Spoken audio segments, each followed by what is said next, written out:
When going head to head on the battlefields of the Revolutionary War, the American War of Independence, which soldiers were the most deadly?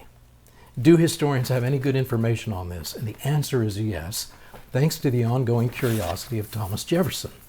During the war, he was keenly interested in how the combatants were doing, and he kept running figures. In the Battle of Bunker Hill, for example, he's got records that show that the King's military suffered 1,054 casualties against 450 for the Americans. And he's collecting information from the generals and the officers on both sides who tallied the dead and the wounded after every single battle.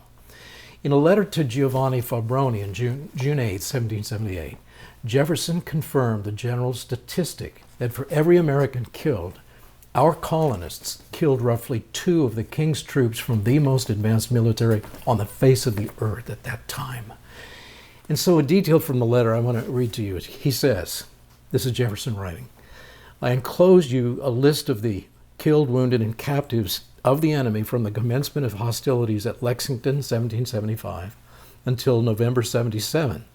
And I think that upon the whole, it's been about 1/2 the number lost by them, in some instances more, but in others less," meaning the losses on our side, about half of what they lost. "The difference is ascribed to our superiority in taking aim when we fire. Every soldier in our army having been intimate with his gun from his infancy." Okay, what does he mean by this? Not that American boys were shooting out of their cribs when they were babies. He means that as early as they were able to handle weapons, they did. And they were in most cases given their own firearm, which they used in several routine ways. They're hunting and then also training with the local militias. And local militias were a staple of colonial society. And prior to that, in English society, going back centuries, it was just a really common thing of the culture and of the society. It's how a community would be organized. There would be families and extended families and family farms. There would be a church or two in every village. And there would be groups of local men who gathered together, usually on a weekly basis, usually on Sunday afternoons, to practice with their weapons and drill, to practice formation, to practice communication with one another, and to get used to the voice of their elected commander. And by the way, he was elected. He wasn't appointed by the king or the governor. He was elected from among them. They knew him and they trusted him, and they were very close to one another. Most of them were relatives of each other, and they were very committed to each other on the battlefield. And of course, they're not going to cut and run if their brother and uncle or cousin are really depending on them. And of course, on Sunday afternoons too, they did practice their marksmanship. And so young boys looked forward to being included formally in this group of fighters as early as possible. And often they were, by age 15, included in the ranks formally and given a rank, and then continued on usually until the age of 60. Now I want to tell you the story of one young man who fought in some of the earlier Indian wars way back in the early 1700s. And then he went many decades without any deadly conflicts in his region of Boston, Massachusetts, and he survived to the ripe old age of 78, never losing his ability to carry weapons and to shoot accurately, even though he was noticeably crippled. Now, when the Redcoats moved on Lexington and then conquered in April 1775, Samuel Whittemore, that's his name, this old gentleman, he was watching everything that was going on.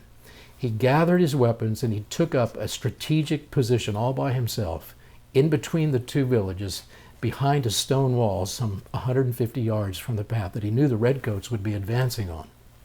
He had one musket. He had 2 pistols. He had his old cavalry saber. And when the Redcoats came in range, it's 150 yards off, Whittemore got off 5 shots with such speed and accuracy that a large British detachment was sent to root him out. And they, of course, they knew where he was because he's shooting black powder.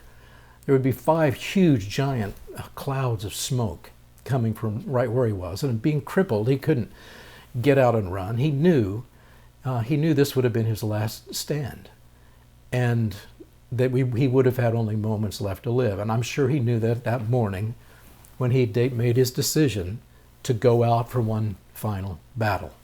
And so as this detachment of regulars were assaulting his position, Whittemore continued to fight. He killed one soldier who was rushing forward with his musket, and then he shot 2 more with his pistols. And he was reaching for his saber when a British infantryman raised his rifle to shoot him square in the face, and he did. And he shot away part of Whittemore's face. And as Whittemore fell backward and hit the ground on his back, he was still continuing to reload his musket, even with this wound. And at that point, the whole detachment is on him with their bayonets. And they thrust their bayonets into his body, leaving him for dead. But after the battle, Whittemore was found still breathing. He was still barely alive. He was bleeding from at least 14 wounds. So friends carried him to a local doctor, but no one expected him to live in the condition that he was in.